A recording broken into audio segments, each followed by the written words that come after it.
அன்பு சொந்தங்கள் அனைவருக்கும் வணக்கம். கற்பக விநாயகருக்கு ஜெய், வெற்றிவேல் முருகனுக்கு அரோகரா, முருகா சரணம். தடக்கை பங்கயம் என தொடங்கும் திருப்பரங்குன்றம் திருப்புகழ்.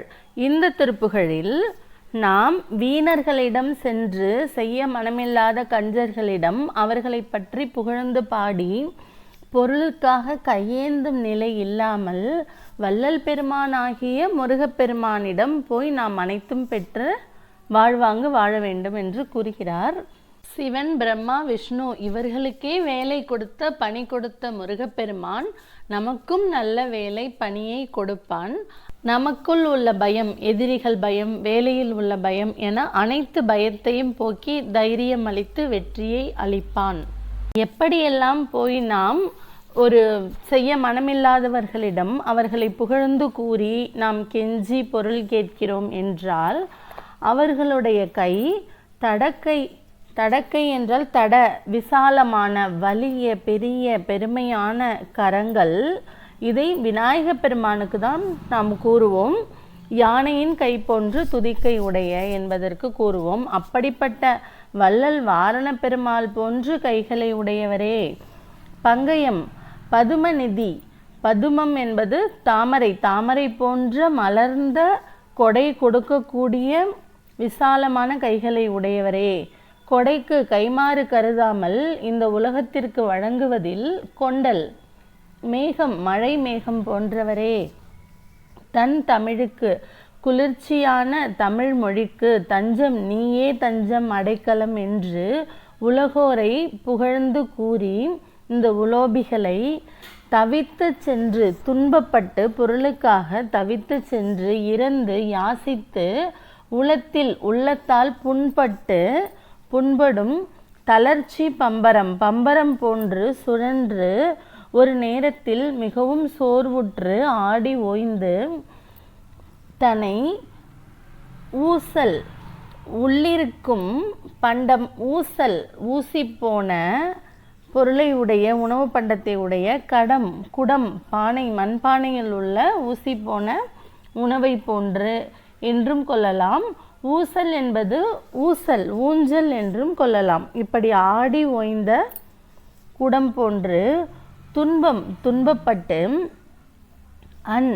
மிக நெருக்கமான அண்மையில் உள்ள அண்ணன் என்ற வார்த்தையும் அதிலிருந்து வந்ததுதான். மிகவும் நெருங்கிய உறவு என்பதால் சடத்தை, அறியாமை, சடம் என்பது அறியாமை, ஜடம், இந்த மண்ணாலான ஜடம் என்பதும் துன்ப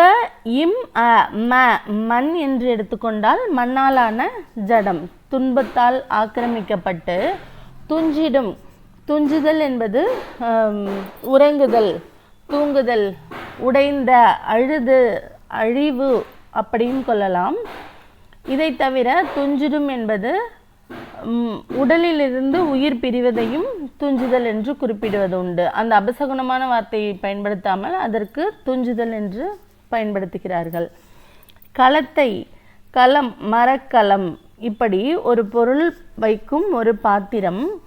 பஞ்ச ஐம்புலன்களாலான இந்த இந்திரிய வாழ்வை, இந்த உடல் வாழ்வை, கண், மூக்கு, வாய், செவி, மெய், இந்த இந்திரியங்களால் ஆட்டி வைக்கப்படும் இந்த உலக வாழ்வை கணத்தில் ஒரு நொடி நேரத்தில் நீ வந்து முருகா சென்று எந்த இடம் நீ அமரும் இடம் என் இதயம், அந்த இடத்தை திருத்தி சரி செய்து அதை தூய்மைப்படுத்தி உன்னுடைய தண்டை அணிந்த கால்களை என்பால் அழகிய உயர்வான கடற்கு உன்னுடைய திருவடிக்கு தொண்டு செய்ய வேண்டும் என்று ஆசை கொண்டு நான் செய்யுமாறு அருள்வாயாக. இப்படி ஒரு உடைந்த மண்பாண்டம் போன்ற ஊசி போன பொருள்கள் அடங்கிய இந்த உடல் என்று கூறுகிறார். படைக்க பங்கையன். படைப்பு தொழிலில் பங்கையன் பிரம்மன் போன்றும் துடைக்க, தூய்மைப்படுத்தி ஒன்றினை ஒரு எழுதுகோலாக இருந்தாலும் அந்த எழுதும் பொழுது அந்த பலகையை தூய்மை செய்து துடைத்தால்தான் அடுத்தது ஒன்று எழுத முடியும். அதை போன்று நம் அகம்புறம் அனைத்தையும் நாம் தூய்மைப்படுத்த சிவனின் அருள் வேண்டும். துடைக்க சங்கரனும் ஒன்று அழிந்தால்தான் மற்றொன்று உருவாகும். அப்படி உருவானதுதான் இந்த உலகம். கஞ்சை மண் இலக்குமியின் மன்னனான பதியான திருமால் அவர்களுக்கு பணியாக இந்த மூவருக்கும் பணிகளை கொடுத்து வேலைகளை கொடுத்து பணித்து செய்யுமாறு கேட்டுக்கொண்டு பணித்து அவர்களுக்கு வேலை பிரித்து கொடுத்து தம் பயம் அவர்களுக்கு தொழிலில் ஏற்படும் பயம் தவிர்த்து அகற்றி தனித்து சந்ததம் எப்பொழுதுமே பர உலகை தலைமையாக கொண்டு ஆள்பவர், தலைமை தாங்குபவர், உயர்வானவர், கொண்டிடும் தனிவேலா அந்த பதவியை கொண்டிடும் தனி வேலினை ஒப்பற்ற தனித்துவமான வேலினை உடையவரே. பயம் தனித்து என்பதில் இந்த 3 கடவுளுக்கும் அவுணர்கள் சூரர் இவர்கள் மீது ஏற்படும் அச்சம் அல்லல் இவற்றை போக்கி என்றும் எடுத்துக்கொள்ளலாம். குடக்கு மதுரை மாநகருக்கு தென்பரம் மேல் திசையில் அமைந்துள்ள திருப்பரங்குன்றத்தின் பொறுப்பில் அந்த குன்றில் மலையில் சிறு மலையில் தங்கியிருக்கும் வீற்றிருக்கும் அழகிய உயர் குலத்தில் மேன்மையான குலத்தில் பிறந்த கங்கை நதி தன் சிறியோனே அவளது இளங்குமாரரே குழந்தையே குறக்கொடியாகிய பொன் போன்ற வஞ்சிக்கொடியாகிய கொம்பை வஞ்சிக்கொடி போன்ற அழகிய பெண்ணாகிய வள்ளியம்மை முன்பு புனத்தில் அவள் முன் புனத்தில் திணைப்புணத்தில் செங்கரம் சிவந்த கரமலரை குவித்து கும்பிடும் பெருமாளே. அருணகிரிநாதர் வள்ளியம்மையை பலவாறாக பெருமைப்படுத்துகிறார். அவர் பாதம் வருடிய மணவாளா.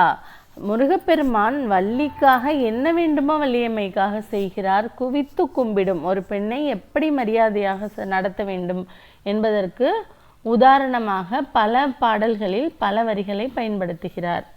பாடல்: தடக்கை பங்கயம் கொடைக்கு கொண்டல் தன் தமிழ்க்கு தஞ்சம் என்று உலகோரை தவித்து சென்று இறந்து உளத்தில் புண்படும் தளர்ச்சி பம்பரம் தனை ஊசல் கடத்தை துன்பம் சடத்தை துஞ்சிடும் களத்தை பஞ்ச இந்திரிய வாழ்வை கணத்தில் சென்று இடம் திருத்தி தண்டை கழற்கு தொண்டு கொண்டு அருள்வாயே. படைக்க பங்கையன் துடைக்க சங்கரன் புறக்க கஞ்சைமண் பணியாக பணித்து தம்பயம் தனித்து சந்ததம் பரத்தை கொண்டிடும் தனி வேலா. குடக்கு தென்பரம் பொறுப்பில் தங்கும் குலத்தில் கங்கை தன் சிறியோனே.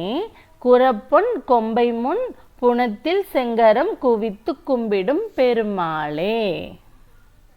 நம் அனைவருக்கும் நல்லதே நடக்கட்டும், சுகமே சுழட்டும், கந்தன் தருவான் எதிர்காலம். நன்றி, வணக்கம்.